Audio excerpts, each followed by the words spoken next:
What's going on, everybody? Welcome to another edition of the Talking to the Benfica Podcast, a special edition with us three all in the same room.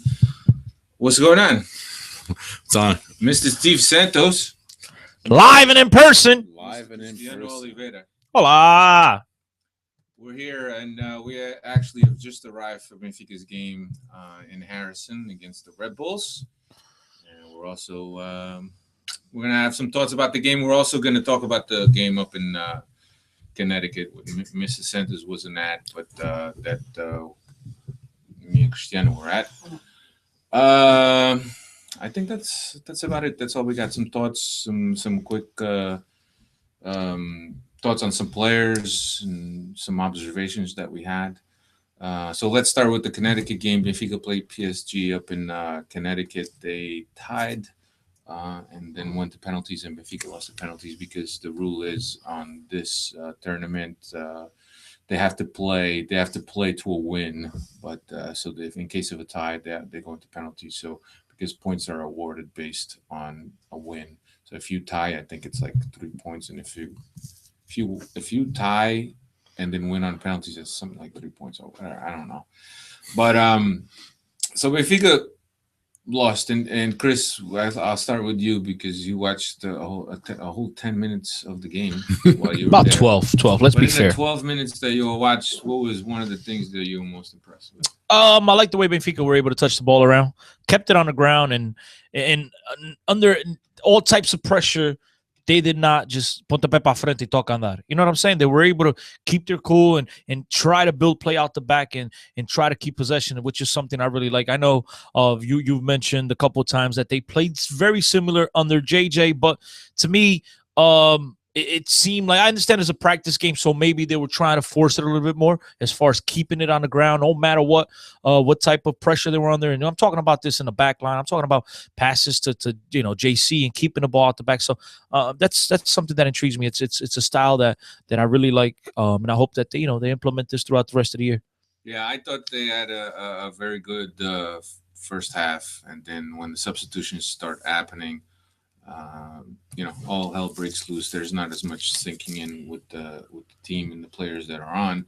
But I thought that there was a clear evolution or a clear positive progression, if you want to call it, from the game we saw up in Toronto to the game that we saw in Connecticut almost a week later. So I thought that the team played well, and especially in that first half. I was curious to see Jonathan Rodriguez playing, and at that time we had gotten the news that Lima was going to sign to the Middle East. So I was curious to see what Jonathan Rodriguez was gonna play like, and he does seem kind of a Lima clone, perhaps a little bit stronger, and Steve with less smarts, I guess, but that comes with experience. Yeah, he's a much younger player. Looks stronger and faster than Lima. Catching him today at Red Bull Arena, you could see he's got a lot of pace. The whole thing with the smarts, you're looking at a guy who's 22, I think 22, 23 years old, against a 31-year-old who's been around, who has a lot of time with some good coaches. It's to be understood. But to be honest, I know Chris wasn't too happy with what he's seen with Jonathan, but no, it was not at all. I'm not saying he's amazing. I'm saying that for me, unless we sign better, he's number 2. It's him and Jonas. He's his work rate is fantastic, and the one thing that he does have that you can't take away from the guy, and that's wheels. The guy's he's quick as quick can be. But that being said, I didn't like his feet at all. I don't think he's, to me, Lima's still a step above him, and I think Benfica themselves might feel that this guy is not the answer. I mean, we've heard different rumors that he might be on his way out, via loan, and I still do expect that to happen. I don't think this is the guy that Benfica will go into the season with starting at striker. I don't think he's the answer. I mean, I like them. You guys know we've all had fun with him here on the podcast, calling him Bibaloo. Terrific guy. He's waved at you guys, said hello and everything. That being said, because you're a nice guy off the field does not mean you're a good player on the field. So not that he's a bad player, but to me, I think he doesn't offer the qualities that Benfica need right now. I don't think his finishing abilities are top notch, and I think that's that's the one thing that I'm having a hard time grasping is that he's not a finisher. He's not a world class finisher. I should say. That was Lima. No, but Lima pulled stuff. Lima pulled like tricks and goals and finishes out of his ass, for lack of a better word here. Yeah. Lima scores some magnificent goals. I don't think this guy has that type of ability. I agree with you. I don't think that Jonathan is the number 2 guy to go into the season, especially if you're playing in Champions League. I think that he does have talent. I just don't think that he should be the guy that we're going to be depositing all our money on. I think that with Lima departing, I think we're definitely going to hit the market. But I do think that Jonathan is a good option and perhaps even a better option than what Derlei was last year. With Jonathan, you have a whole new dimension, depending who we get as a first striker, who will be our second striker next to Jonas. Jonathan has that explosiveness that Derlei didn't have. Jonathan has better feet than Derlei has. If he's going to be a sub, there's a lot more things that he can offer you than Derlei could, and that's why Derlei barely played last year, right? So that's one way to look at it.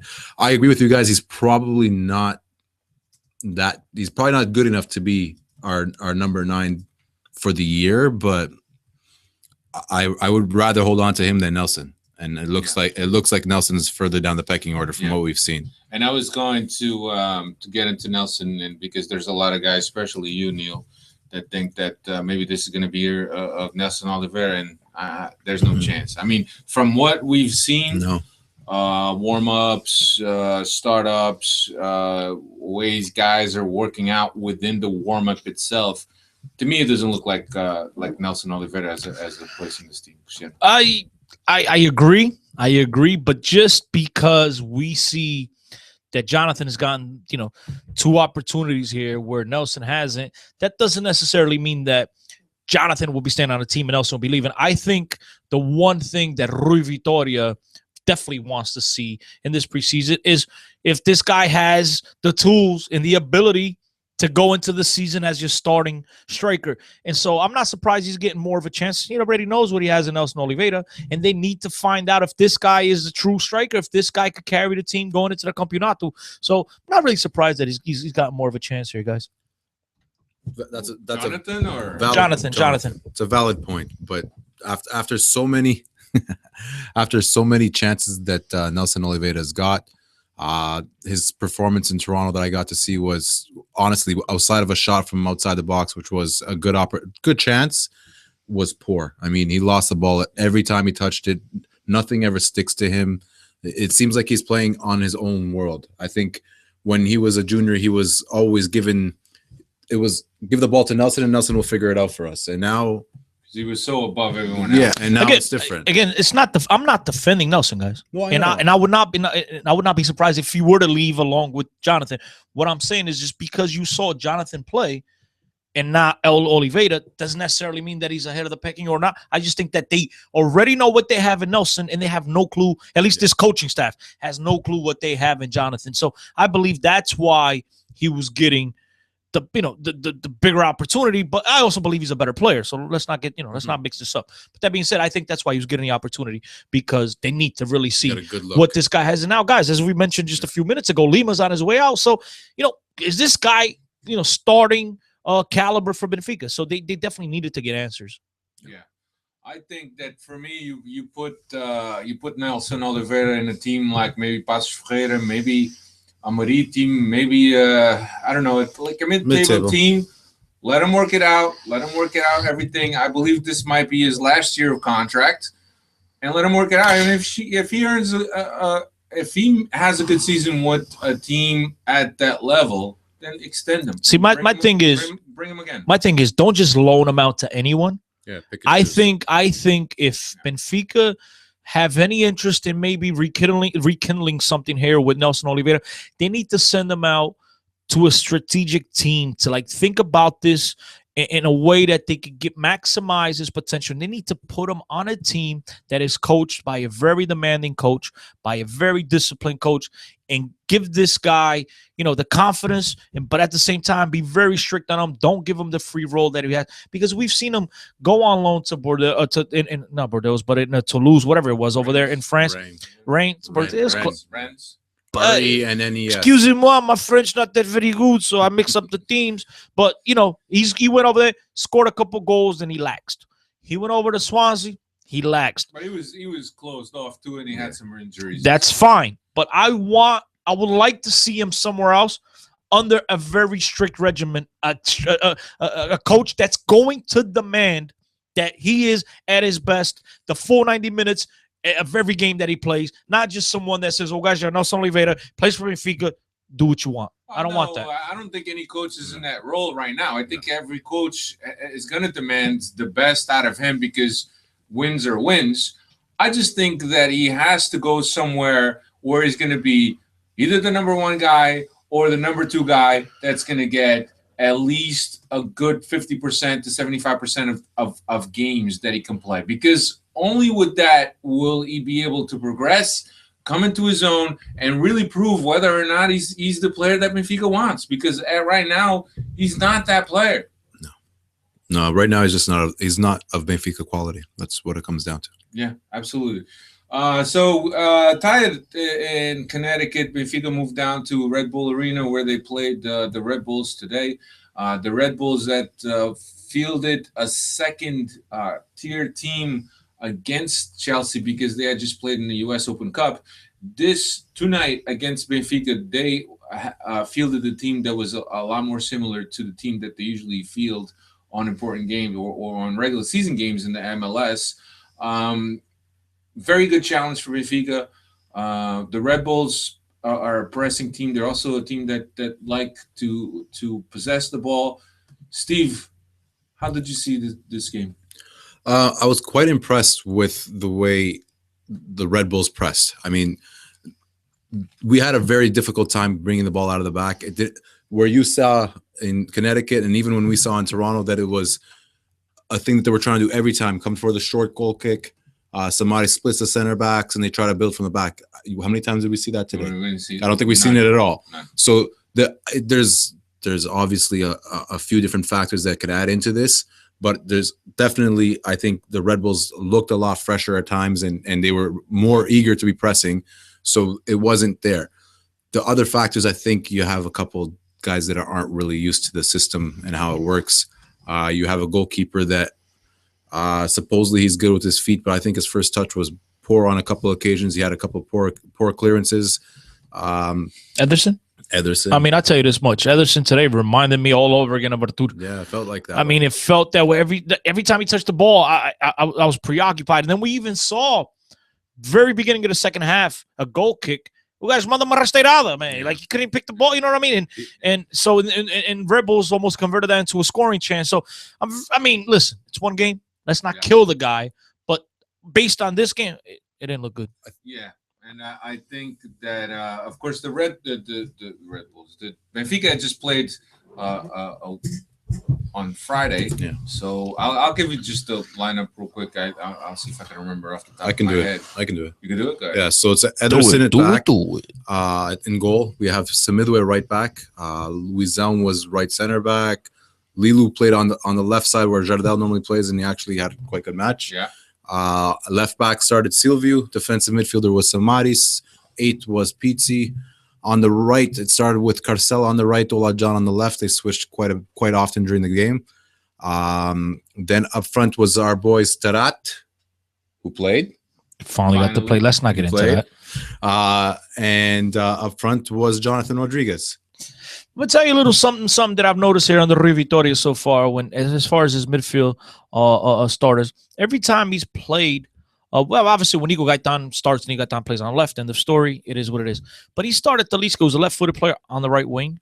Don't like it. He started Carcella today, another left-footed player on the right wing. Don't like it. I understand. Carcella likes to play. That's fine, but what maybe not. See, I don't know. Why don't you like it? Because I understand kind of what they want to do, but let the guy come in and then cut in and then obviously have a shot on goal. But if Benfica's on a counter or whatever, anything, the guy, especially those two, and in particular, Talisca more so than Carcella, they have absolutely no right foot with the hell. So they don't have to cut it back in order, to cross it in. So I don't like that. I understand there are players around the world that could do it. They could play off, with their off foot on the opposite wing. But those are guys that have pretty reasonable, other foot. Talisca, his right foot, it's like me when I played. My left foot was just so I don't fall over to the side. It was to keep me upright. I mean, Talisca has absolutely no right foot. So it's not like a guy that plays with both feet. And, okay, you could tell he's a step ahead with one foot than he is with the other.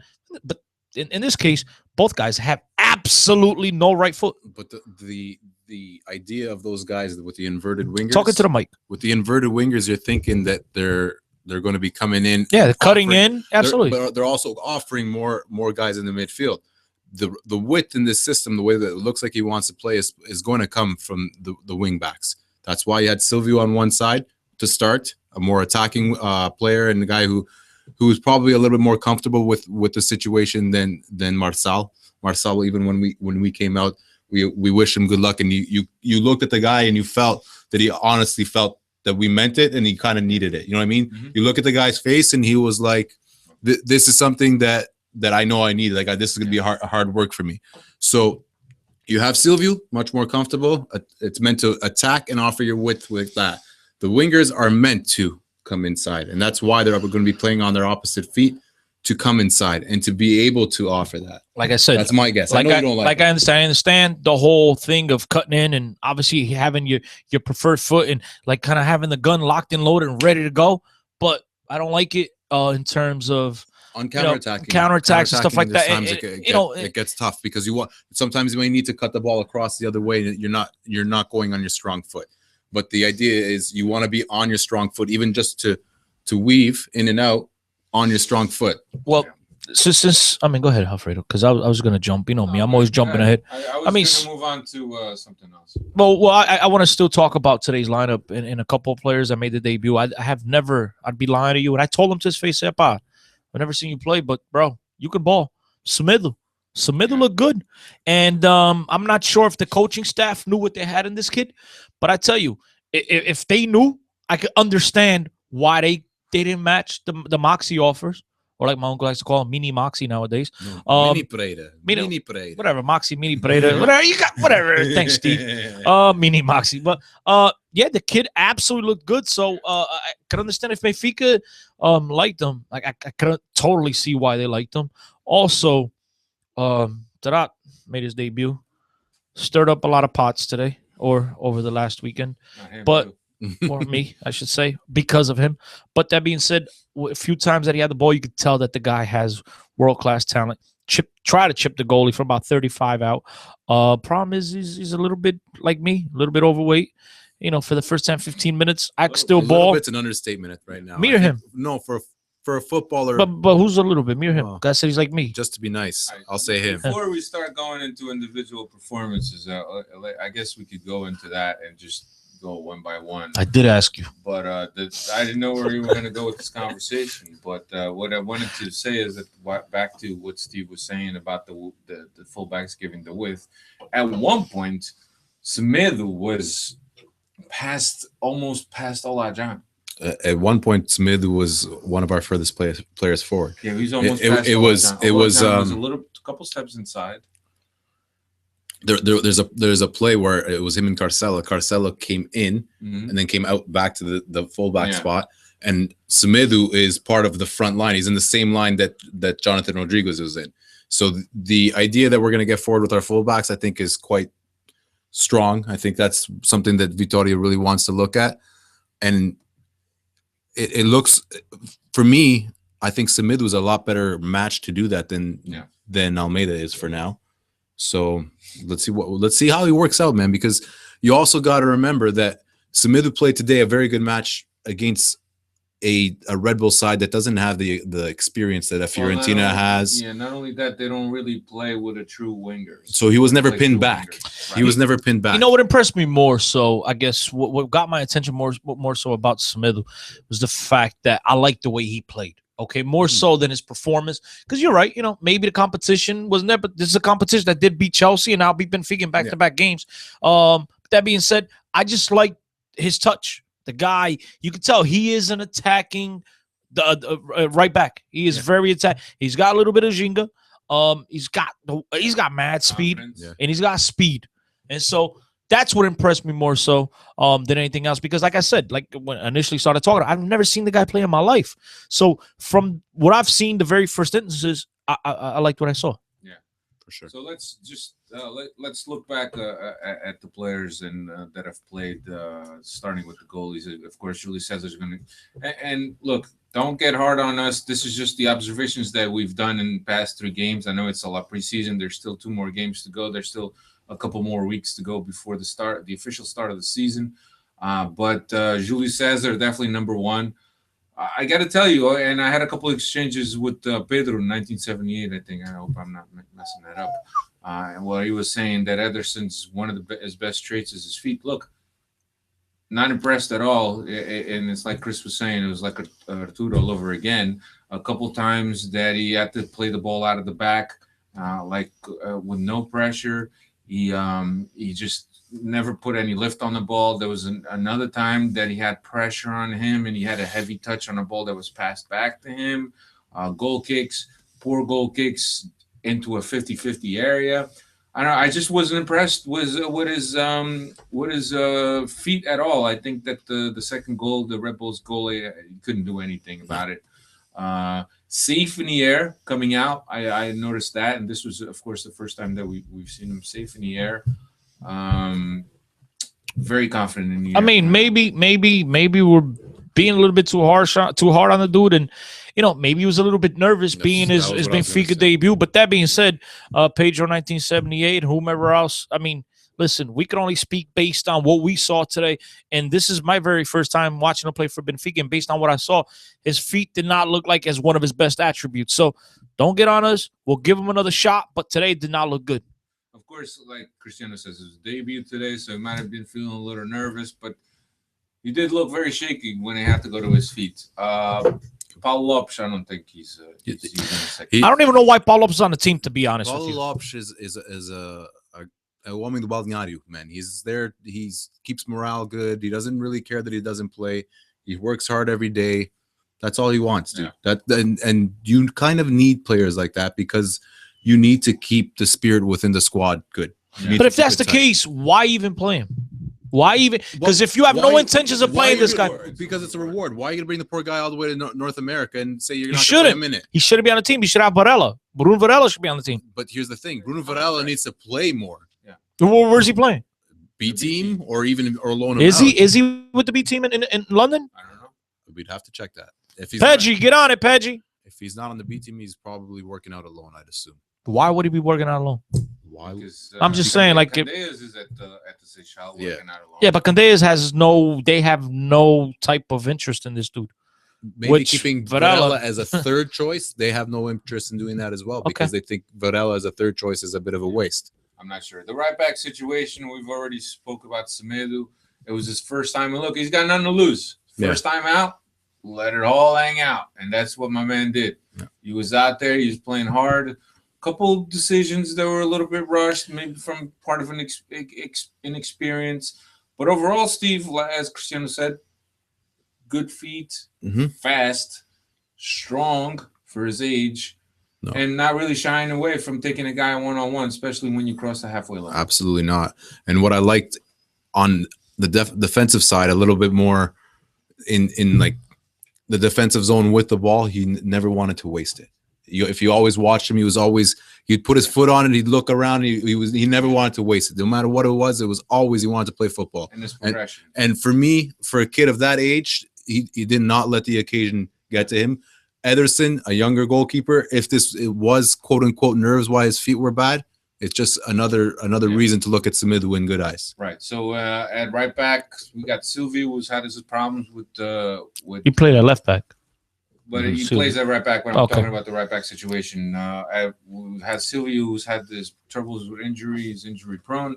We also have Almeida, and we've talked here that Almeida is somebody that's a utility player. He does a lot of things, but he doesn't do one particular one better than any other.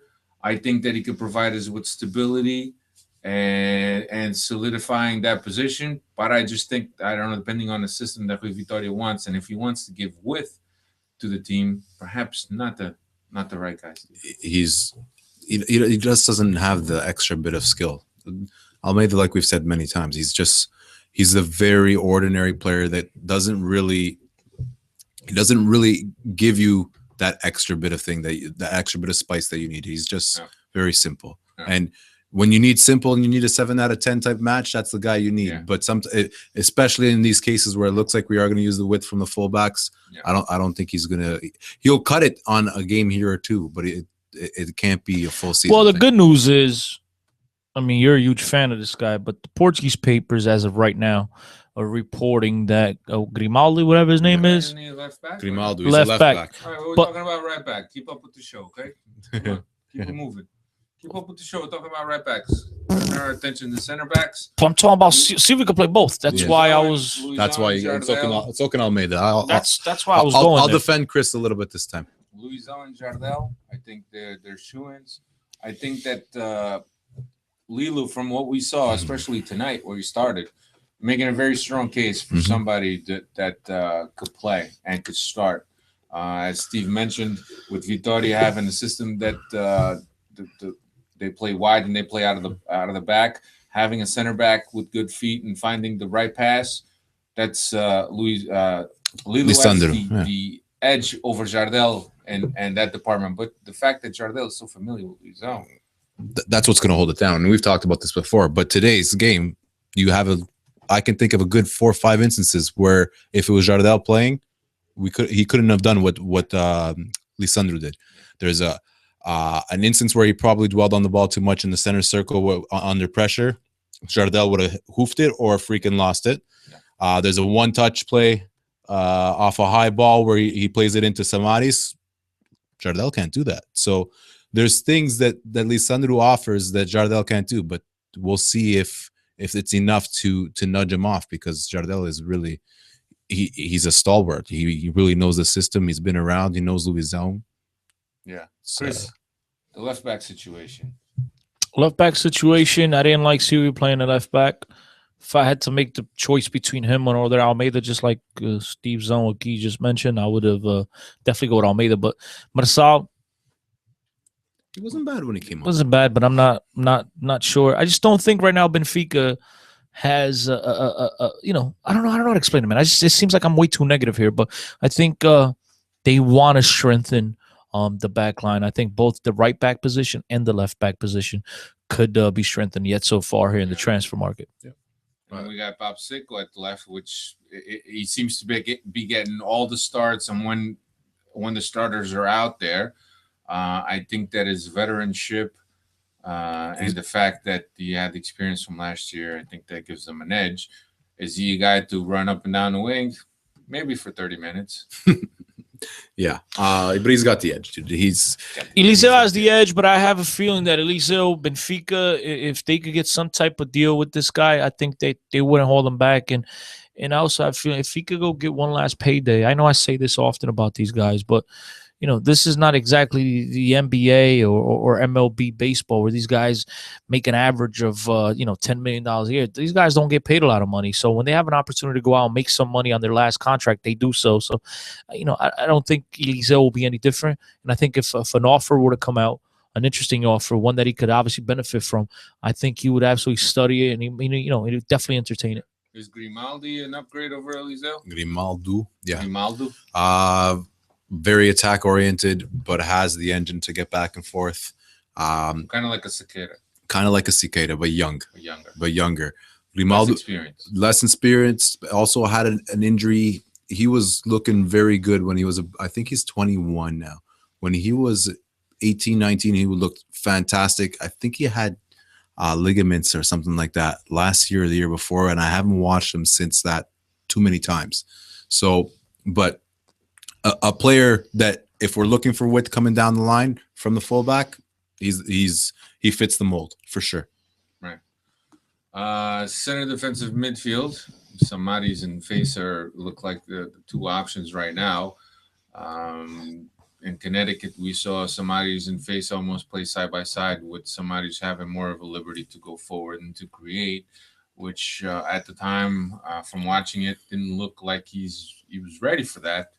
It always seemed that when he needs to progress and make a pass into the final third, I think he struggles. I think that he's gotten used to the fact of a lateral pass or maybe even an easier pass into a transition play. Looks to me that that's somebody's game. Defensively, I think he's great. Steve Fantastic. and I were talking today, and he was a total fireman today. Yeah. Just He had a strong game today. going from width to width, just to put out fires, to double guys up, to cover other guys that were moving up. I thought it was great. I don't know where Face is going to fit in the system with somebody's being healthy, because Face is also a guy that can bring a lot to this team.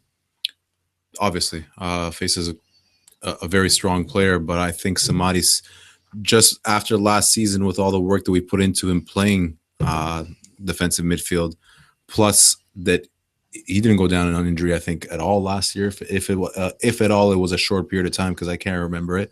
Where Face, we know we can't really count on him to last a whole season.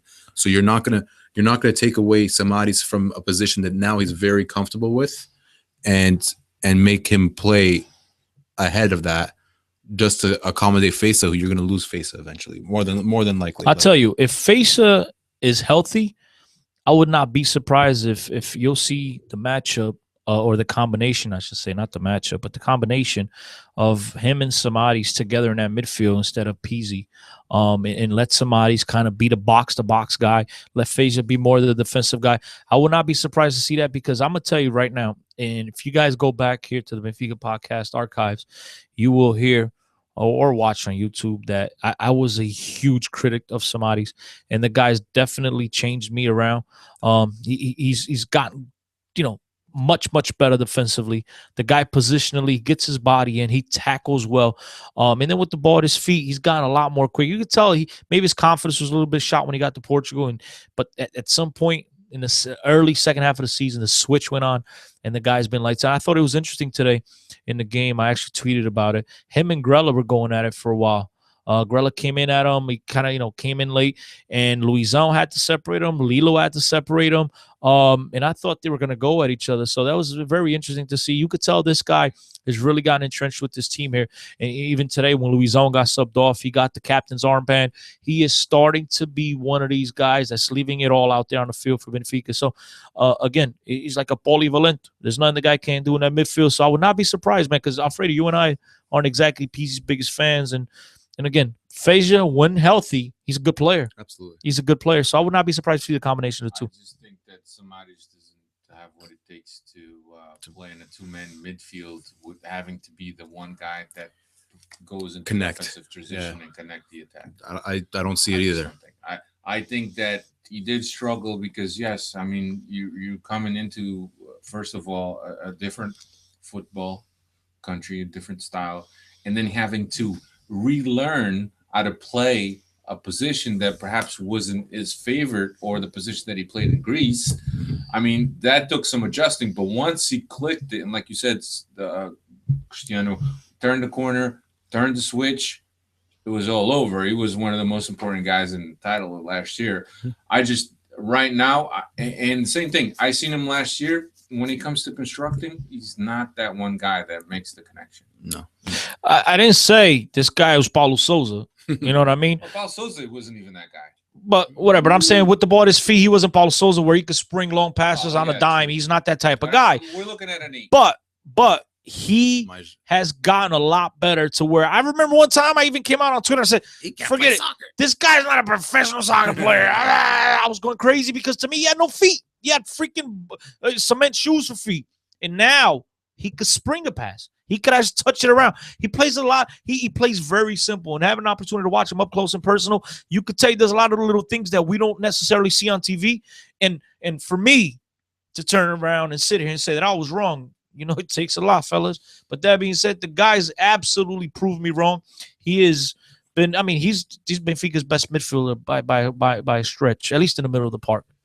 Let's speak it to the mic, Steve. You never speak into the mic. Let's look at Pizzi though. Today you thought he was bad? He played good. Pizzi played a lot better. I think what happened is he might have read Benfica Podcast Twitter timeline over the last couple of days where Alfredo said Benfica definitely needs to upgrade at this position, and maybe Alfredo lit a fire up in his ass. I still think that. I just think that right now at that position, he's the best we got. There's no one better. You just want the shitter. Forget it, man. He's not getting the minutes. Too green. He seems very nervous, wasting a lot of balls, missing a lot of passes. And Pizzi, he just has the confidence. He also has the ability to make a move if he needs to get out of trouble. He has nice feet. He has nice touch.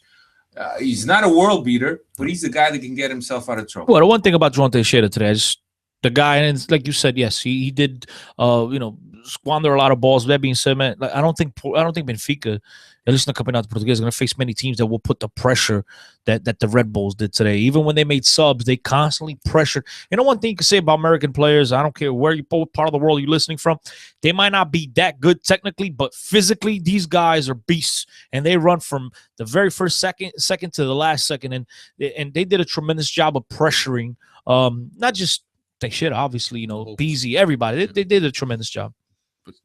That's where Pizzi, you could see, okay, he's not a world beater, but he's he's technically sound, so he can get himself, like you were saying, out of these situations.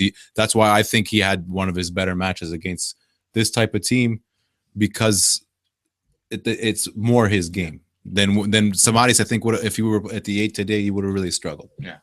And then we got Guzu, and Guzu barely saw any minutes, if any at all. I don't think he's played yet. His 3 games. Has he played? That he's going to go again. I'm not sure. Guzu, him and I think Nuno Santos that I called Nelson. I'm pretty sure have not played a minute yet. Yeah. So Guzu, most likely, his destiny is a team in the first league. I don't think he'll go back to the second league like he was last year with Chaves. Did Chaves get promoted? I think they lost the promotion right at the end. They didn't make it in. I think Tondela did. It would make sense if you go to Chaves, but I don't think he's going to Chaves. What else we got there for that position at the Cristante? You want to call Cristante Nate? And you know what, guys? Let's give it to the listeners. You guys had an interesting take on Cristante while we were driving over here. So, Steve, give us your thoughts real quick on Cristante. Okay, I've been to 2 matches. You guys have been to 3. Cristante played about 15 minutes in Toronto. Didn't play a minute today. He played about another 15 minutes in Connecticut. Yeah. There's something very peculiar going on at halftime. Cristante, you have 3-4 guys working with the physical, the preparation coach, warming up, doing whatever they got to do. Cristante is on his own, by himself, just doing keep-ups all across the pitch, back and forth. Talks. In Toronto, and again here in New Jersey. My idea is, okay, maybe he's not going to come in as soon as the other guys might, so he doesn't have to be warm. Then why are you not in the change room getting the coach's orders or listening to what it is you have to do? I might be stretching this very, very far, but I don't think Benfica really counts on him if that's the case. Why would he not be part of the group that's inside if he's not going to play? I mean, I mentioned this in the car, and you guys disagreed. But I mean, I don't know for a fact. Maybe someone does. Maybe you guys know. But I said maybe it's the language barrier. Maybe he just hasn't gotten the language, because you see everybody. Well, but still, you see why is it that you see most of the team, the Brazilians stick together, the Moroccans and Olajan and all these guys speak English. They stick together. The Portuguese. And then you see the one individual, like the lonely duckling, the ugly duckling. That's what he looks like. But the coaching staff wouldn't allow him to be a loner out there on the pitch. So then I don't know. Something's up, Chris. No, we think it was, and like Steve says, I think if it was just once, then we could have probably shrugged it off. But it's now twice. I wasn't paying attention at the halftime in Connecticut to see if that was happening or not, but for a couple games now, both Toronto and Connecticut, Cristante is perhaps, I don't know, I want to say it in a distance that people can understand it. Well, I'll give it to you in English. He's about 10 yards from the group that's warming up and intensifying their exercises that they're about to come in. And Cristante is about 10 yards removed from them, and he's playing keep-ups. He's doing talks.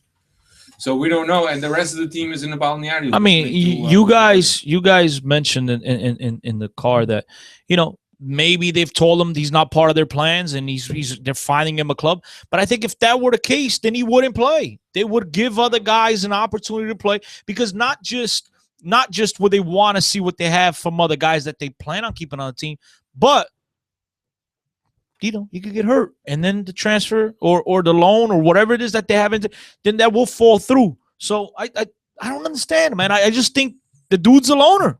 I think possible, that, no, but the other guy can't let him be a loner, dude. It's his no, job to incorporate him, man. There's nothing to do with that. There's something going on. He's been given different orders, I think, than other guys, and that's where he's at. I think that the excuse, the language barrier, that's an excuse. I mean, I could understand if the guy was like Finnish or from Sweden or from Germany or from. But it's a Latin-based language. I mean, the guy has nothing. So similar to Portuguese, and he's been there for. But he has nothing but positive things to say about Benfica. You just saw an interview about him not too long ago, and he loves Benfica. And I learned a lot in my experience. I mean, if they didn't have no plans with him, I think you would have. You think he'd be coming out and praising the club like he has? I don't know. Maybe he's just being a nice. Maybe he's going a good professional, because when it comes time for them to go to Luis Felipe Vieira, said, "Oh, can you let me go on loan because I want to get some playing time?" Luis Felipe Vieira will let him go, rather than having a guy that's disgruntled, that's been talking shit about the club. He's being a nice professional. Well, first of all, he hasn't established himself as a professional yet to go out there and start bad mouthing. If you're getting paid to be on a team and to work out, you're a professional. It's the same thing as holding a job.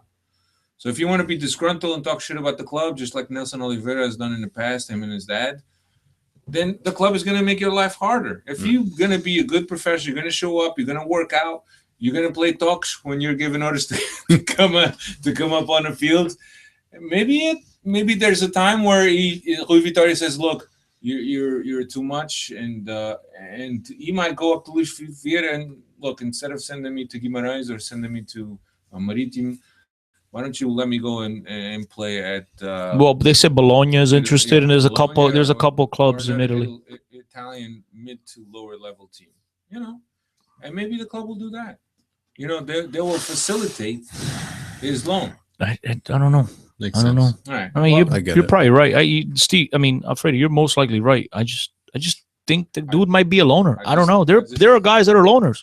No, but he's not a loner, because we see pictures of him all the time hanging out with people. Yeah, even now. But on the field, he might be a loner. Today we saw him come out of the locker room here at Red Bull Arena. Was he with other people? Headphones, walking out by himself. There's a group of players, but nobody was talking to each other. They all had headphones on. And headphones, man. Yeah, nobody. They all come out one at a time. I don't know. Well, there was a couple guys that were in group. About three. Jonas, the Brazilians were together. Yeah, with Eliseu was together also. Yeah, Paulo Lopes was with him, I think, too. Yeah. But it is where it is. Turning our attention to the wingers, left wingers, Gaetan, of course, continues to be number one. We're not sure what's going to go on there. Some people were saying that the Man U was waiting for the Di Maria deal to come together in order to make an official move for Gaetan. We're not sure yet. He's been asked in the United States not to go, and he said, "Where am I going to go?" He's a guy that's also been mentioned by Rui Vitória in the press that works very hard, works as if he is staying. So there's guys that throughout this process, they get a little bit lost in the process. Their head is not there. But from what we've been hearing, the guy is there. I'm one that initially coming into the offseason, I thought he was definitely gone. Then I've changed my mind so much so that I don't think he's leaving. But then you watch something that happened in today's game that you don't think about much. But when you start thinking about maybe there's something there, because Luizão comes off the field. And I mentioned before the armband went to Samaris. If Gaetan was gonna stay on the team, wouldn't he get the armband? I mean, he's been on the team the longest. Do you think that's what the argument was about? Steve spotted the same thing.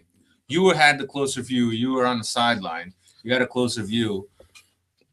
From the body language, do you think that's what the issue was? No, I don't think that was the issue. But I'm just speaking in terms of, his transfer.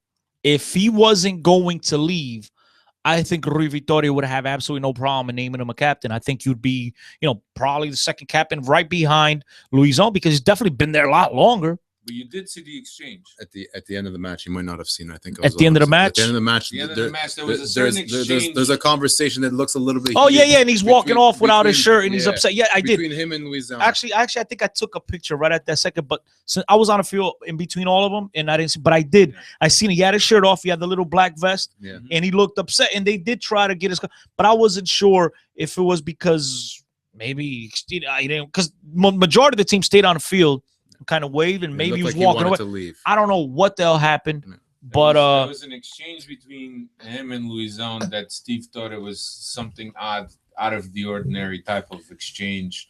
Perhaps the body language was a little bit off. Steve, That's exactly what you're saying, man. That's what it looked like. You can't make out words from up where we were. Yeah, there was something going on. I didn't know. At first, my initial thought was Gaetan wanted to leave the pitch, and Luizão said, "No, we got to stay to address the fans." right. Because right Something after like that. yeah. And maybe they kind of had a little bit of a little disagreement. It wasn't a fight by any No, means, but there was something there. But I don't know. Gaetan did leave, and he didn't look too happy. The reason that Samaris got the captain's armband to me is all down to personality and positioning on the pitch. And That's I what tell it you, comes I down to. don't know if you guys recall in the tunnel as they were coming back out to the bus. See, just right now, it just escapes my mind. But I did hear someone. I think the dude, the press officer, the clown. Did hear him tell these guys, "Surit to someone. I forget who it is now." No, I didn't see But he was telling someone to smile because whoever it was, he came out with Elisa. Whoever came out with Elisa. I'm not sure if Gaetan is in that group, No, but he was telling someone not to. He was telling someone to smile. I Something happened. I don't know, man. Whatever. But the thing is, when it comes down to the captain's armband, like my only point is, and it's a good shout by you guys by spotting that. And I did see something. I wasn't aware that's what had happened. I just think that if you're gonna name him a captain, it's because you think this guy's gonna stay, for the season. So that's kind of, it's a question that definitely leaves opens up a can of worms. Yeah, obviously, with every coach that comes in, they have a choice of renaming whoever they want to captain the team. The same thing happened to Lopetegui. So Rui Vitória has, regardless on whether or not Gaetan has been a captain in the past and Maxi's gone or Mini is gone, it's up to Rui Vitória who he wants to name the captain or not, based on the leadership qualities he sees in players. Or they could go to players and let the players vote. that too. Or they could do it. It just, to me, listen, that's probably what it is.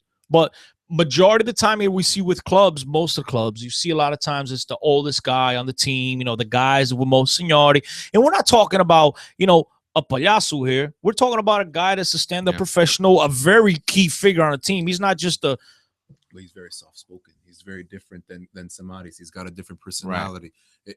Super nice guy. I mean, Gaetan seems like a very nice guy, but it does no é patrão, man. He's just a nice guy. You know what I mean? It doesn't have that quality. I think it doesn't have that authoritative voice. I think that's what it is. I honestly, I think we're reading into the. Yeah. Maybe today he got a little bit annoyed. I don't know if it was that, but all right. Let's move on to the rest of the wingers. Ola John is a no for me, man. And I have said this, he has not progressed from where he was, from being a guy that comes off to the bench to a guy that's borderline starter, or that's even fighting for a spot, that's doing well enough that you could say, yeah, you know what? We could give a chance to Ola John. I think that he's ready. I think that he's worked hard enough. I think that he's been showing himself well. I just think the Ola John has been absolutely terrible this preseason. Hit and miss. Ola John, I don't know. If you get money for him, he's gone. That's really what it comes down to. I'd keep him just because I think he's not a bad player, but he's expendable. That's what it comes down to. Yeah. He's expendable. Ola John is the type of dude that in a span of 2 minutes, he'll pull off some world-class plays, and then the remaining 88, he's non-existent. Yeah. And I mean, Ola John, if you're listening, bro, I love you. You're only saying that because you got something to follow. Yeah. I'm going to hit you up on Twitter, and you better follow me, but I love you. But, you disappear too much, bro. It is what it is. Yeah. You gotta be more into the game. And then we got Nuno Sancho, which basically didn't play anything. I think there's uma carta fora do baralho. And we have Gonçalo Guedes. Showed himself good, but he played well today. I still think that he's not at that level. I don't know. Depending on who else we have in a depth chart, he's good. The talent's there. He's quick. Decisions needed better. He's quick when he gets going. He's He's quick. quick. He's very I'll fast. tell you this, but there's two players that impressed me somewhat today, because on our way up to the stadium, we were talking about, Gads hasn't really done much to me. He's got the physical skills. Today, he actually showed me that he could play. And the other guy that to me came in, and I think he's going to be a bigger part of the team this year than he was last year. Obviously, because I think he'll stay this year. Last year he wasn't there, but that's Jurisic. Another guy I thought he played decent. He's more involved than Tarap. This guy's jumping around, man. We're going position by position. You're all over the fucking place, bro. All right, Mike Corbett. All right. Who else I apologize, Well, Corbett. who else do we have at the wings? Carcella. I wasn't unimpressed with Carcella in the first game. Beautiful left foot. Beautiful touch. Better but this game. I just think that he's not used to the speed of the game. Guys pressing in small spaces, and right now he's taking way too many touches in short spaces. That's what I think. But he's adapting. Looks like a player that has absolutely no confidence. You also do, and also the one thing that I had mentioned to Steve is like he went from having a shitty game in Toronto, comes back to Connecticut. He had a so-so game, not such a bad game, and then he misses on top to boot, misses the last penalty that not eliminated, but gave the loss to Benfica.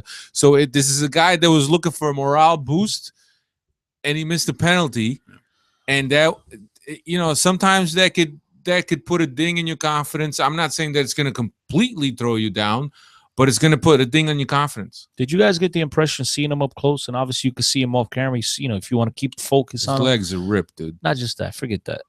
The fact that he looks like he's out there nonchalant, like, whatever. He's got looks like style. His style. It looks like prima donna he's look like, to him. Yeah. You know what it reminds me of, dude? What he looks like? Miguel Vitor. Yes. Yeah. But shorter version. Very short. Yeah, the same hair. Same hair. Same hair. Yeah, face. Absolutely. We're when he came out, we're like, yo, pa, good luck. You're like, He's very like, laid back. What would be good? Like the perfect explanation of him would be a video of him walking and some reggae in the back. Yeah. Yeah, because he's got like that. He's chilling like, hey, you gotta relax. He's got Red a mellow stripe. atmosphere to him. Very Jamaican mellow beer. That's what he looks like. Who else do we have on the wingers? I think that's about it, right? That's Salvio. Salvio, yeah. Salvio. Well, I wanted let's jump to that attacking midfield role, which is there we where have Talisca goes, Tarap goes, where Juricic goes. Also, where Jonas is more than likely. But I guess you could put Jonas in the forward. He's not going to go anywhere. He's going to be a forward. But Cristiano Juricic, I liked him today. He started late. He started a little bit slow. Yes, but I liked him. But he became more involved. I thought he was more involved in the collective team play going forward than a guy like Tarap. But Tarap, I love you, Adele. Stop eating hamburgers like I told you in the hallway. Doesn't eat meat, bro. He's a Muslim. Whatever. I don't care. Whatever. They eat veggie burgers. Stop eating veggie burgers. They eat beef. They don't eat pork. Muslims don't eat pork. They don't yeah, eat pork. but so what? Burgers are beef. They eat beef. Anyway, that's for a different Whatever. podcast. Doesn't eat meat. Oh, So come pita bread. Listen, if he's comer pita bread, o gajo estava assim gordinho, tá You ever lixado. had pita chips? They're healthy. Pita chips are healthy. They're awesome. No, he's definitely, like Steve says. What? Peixinho grelhado em legumes, mais nada. I told him, yeah. You should have the dish I had today. Steve says he has the potential to be the guy with the best feet on the Portuguese league. He does. Well, he does not have the potential. He has the best feet in the Portuguese league. He has the potential to be one of the very best players on in Portugal. Mm-hmm. It's just that if you were to switch his physical abilities, not his talent, but like just brains, put his brain into Carcella's body and vice versa, and because Carcella looks like he's a fit individual. Dude would be world class. He wouldn't be at Benfica. Let's just be honest. He would not be at Benfica. Probably not. Yeah, he needs to lose, I would say, at least 7 to 10 pounds. Something like that. 10, 15, something like that. 15. Maybe 15. He just, to be honest with you, look, he's carrying a lot of weight. That's what I need to lose, 15. Maybe him and I can work out together. There was a lot of guys. And I tell you, like, because you guys that are watching the game on TV, it's a totally different perspective from when you're on the field. And I remember turning to Steven and said, it's 35 minutes. And he is running around like he's been on the field for 75 minutes. Yeah, he was gassed. Yeah. And I told you he wasn't going to come out in the second half. There's just no chance. And he did it. And look, for me, the only thing, and we're yet to see this, but most likely, Rui Vitória is going to adopt this system, which is always have the forwards defend against the transition out of the back. And I think that if that guy is the guy that goes and plays behind Jonas or along Jonas, he doesn't have the legs currently to do it. We don't know how long it's going to take him for him to be fit, but it might be October before he's fit. Yeah, that was something that I found that we were not very good at today. Just because of Tarat, maybe because Jonathan's not really connected with the way we're supposed to defend from the front. I thought that Red Bull got through us really easy. Yeah. On the first build-up phase, they were just like pow, pow, pow, and they were out all the time, where they made us play ugly football at times a little bit longer. Yeah. On the hindsight, I think the strategic way of pressing that we had last year with these guys was missing. So I think that's Lima. That's going to be a big miss from Lima, because Lima was the initial guy that starts it, so that everyone else kind of knows where they're supposed to follow. Because with Jonathan and with Tarat both kind of hesitating, not knowing where to go, it makes it easy. It's like ding, ding. Well, I mean, you could know where to go, but if you don't have the legs or if you don't have the stamina, that's true too. You can run all you want. That's true too. But I think that Tarat has the talent. He just needs to work extra hard to lose that extra weight. And Cristiano is vouching for him. He's 2-0 so far on player predictions. He's hoping that this could be his 3-0. Steve and I think that perhaps his past problem. We're not wishing that his past problems will reemerge, but we're thinking that maybe he'll have a bigger tendency to go towards old ways rather than to emerge and to have a rebirth in his career. I will say this. He cracked me up a few times in today's game. He got upset every time well, because he was making sprints for nothing. I told you. Guys. That was me. Every time I didn't get the ball, I thought I was open. Even when I had 10 guys on me, I'm open. And you could tell, like, a couple times you catch him, he's like, and you look over the bench like, well, because he's doing a sprint and he's not getting the ball. Nah, but even at times when he was just coming back, he got upset, man. Pay me the ball, and I like that. I like that in a player, man. He wants the ball at his feet. Yeah. And and he did some good things. He wants it because he's not going to chase it. I'll tell you that much for sure. O gajo ainda vai dar muito que sorrir aos benfiquistas. Well, let's see. If he could lose that weight, I think that he'll be a very good player, not only on our team but in the Portuguese league. But he's still got a long way to go. And usually guys that are like that, it'll take them a long time to lose some weight. I don't know, because you need a lot of discipline, extra work. And sometimes guys don't have that discipline. I mean, look at that guy that Porto went and got. And I don't mean to bring up Porto, but as an example, that forward, I forget his name now, that they went and got in, and he could never lose the weight, and they just ended up shipping him off to Brazil. When was this? Steve knows who I'm talking about. It's a couple of years ago. Carlos Alberto? No. Somebody after that. Clever? No, not Clever. You know what I'm talking about. The guy was an absolute fucking killer. Dark skin dude. Yeah, dark skin dude. He was a killer in the Brazilian he's league. chunky. He's still playing out. He couldn't lose the weight. His name, dude. I know exactly what you're talking about. Peggy. Let's go, Peggy. By the way, talking about Peggy and Kevin, by the way. Kevin's watching, dude? Yeah. It's a little late for Kevin. Well, Kevin, Ozzy, Ria, it's not okay. that Kevin you're talking about.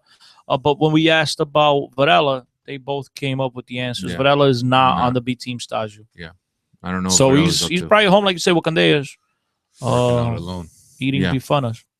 Yeah. So as far as the forward line, I think we already discussed that. We're gonna buy. I think that's we're gonna buy. Yeah, we got Jonas, which is number one choice without a doubt, and we got J Rod and Nelson Oliveira, and I think that's it. What's up with Font? Font's still hurt, but I don't. He's hurt, but I think he's been promised to Braga. I heard that. I read that. Right? That's what I heard too. Wow. He's been promised to Braga of all teams. Peggy came out with a line here on Twitter. register Tarapt for the Antonio Leitão marathon. Ouch. I guess there's a marathon Well, named Antonio Leitão. yeah, That I know can that? tell you he won't eat. But anyway, Yeah. I just think that maybe they should extend Ramadan a couple more weeks for him. Mina's going to be hitting us up shortly. Yeah, way to go, guys. I didn't say anything. I just said for him, he needs a little extra. He could skip a couple meals. Not like me. No, definitely not like I you. don't skip a meal. No, I'm on it. absolutely. I'm on it like a hornet. Anyway, so guys, just heading into the final stretch here. It's been a great experience. We were up with Steve in Toronto watching Benfica. Then Cristiano and I got the chance to travel to Connecticut, and now Steve has come down to New Jersey to watch the Benfica play the Red Bulls.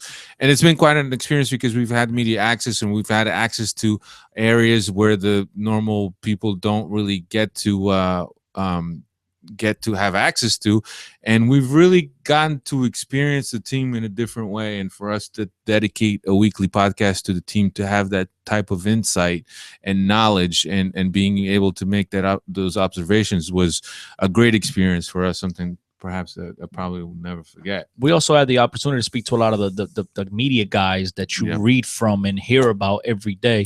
All these from Bola, Record, Correio de Manhã, Benfica TV, RTP. But all these guys, they're pretty cool guys. We've had the privilege of meeting them and speaking to a couple of them. Said they might write a piece on us. So, I mean, hopefully they'll do what you guys have been doing, which is, spreading the word on Benfica, about Benfica Podcast. Others get in trouble. The equipment manager today, we were talking to him for about a good 10 minutes today as we were waiting for the bus to arrive with the players, and we were talking to him. You guys have probably seen him in pictures and stuff. He's a guy that works in the background, that works on the players' equipments. He was telling us that he's been with the team for 27 years. Fantastic, man. 27 years, and he actually started with the Iniciados, which is like 12-year-olds, I believe, 12 to 13-year-olds, if I'm not mistaken.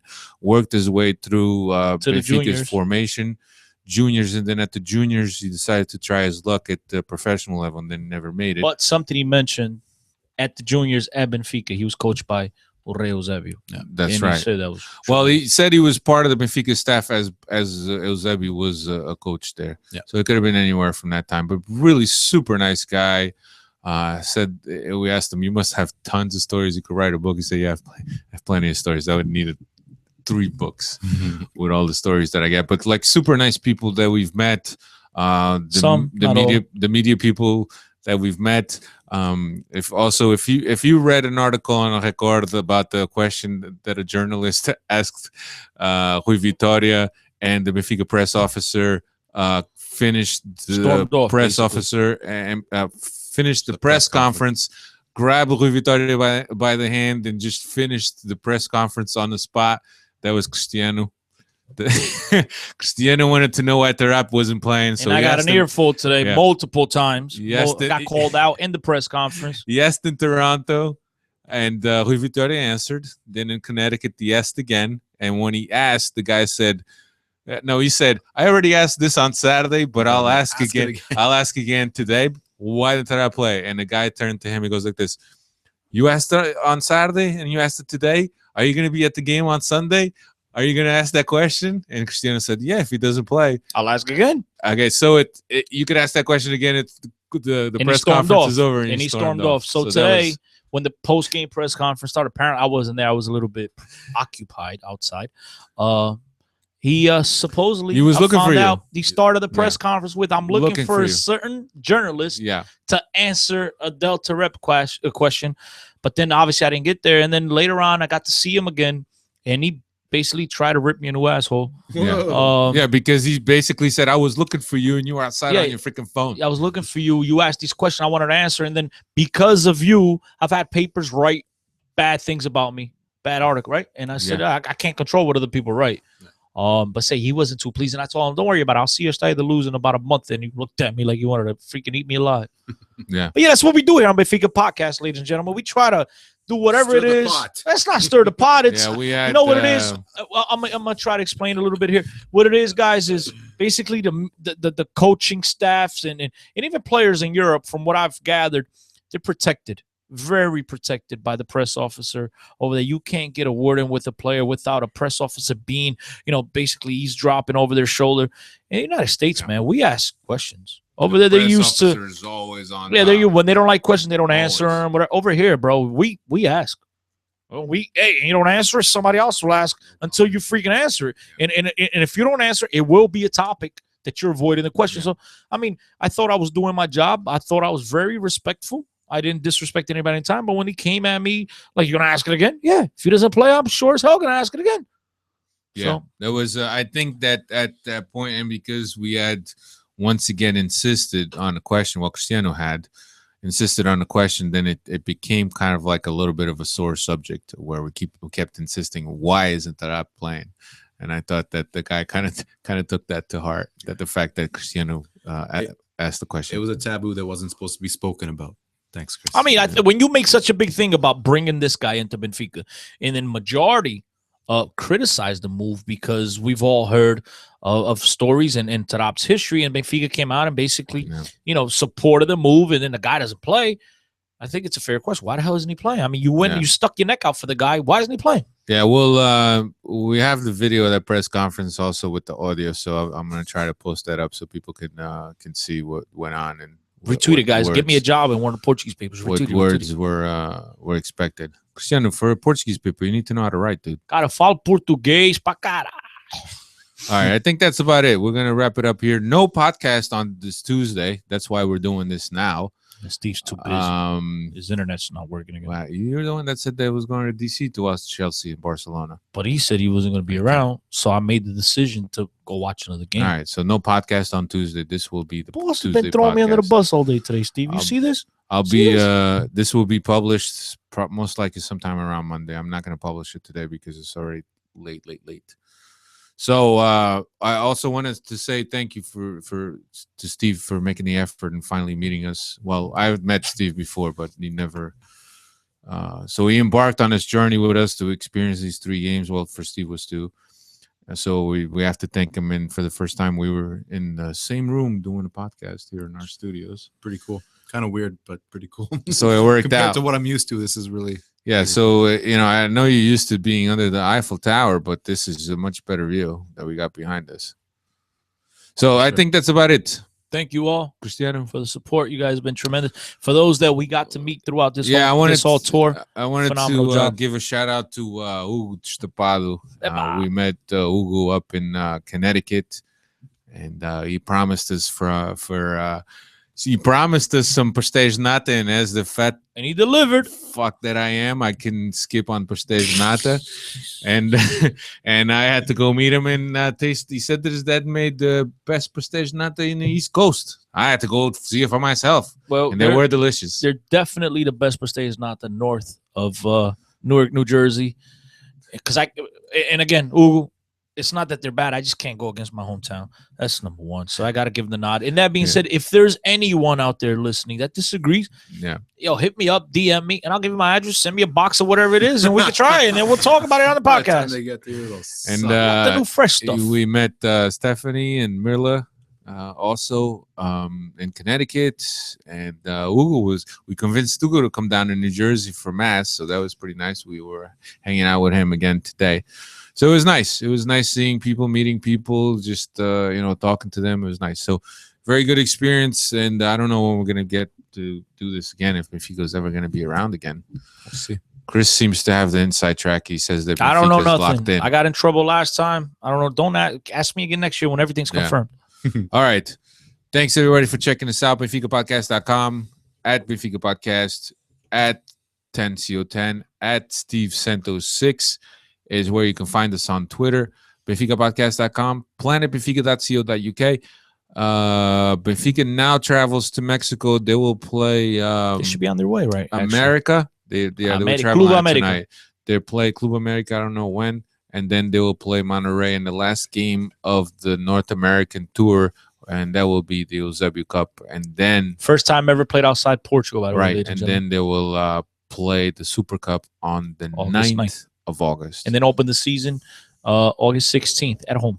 That's right. So So coming up. that's about it for us. Thanks a lot for checking us out. I know there's some people watching us this late, but the audio will be up and the Grazie. video will all be also be up on YouTube. As always, thank you, Steve. Good night. It's Arrivederci. been a pleasure. Awesome. It's great. Arrivederci. Bye.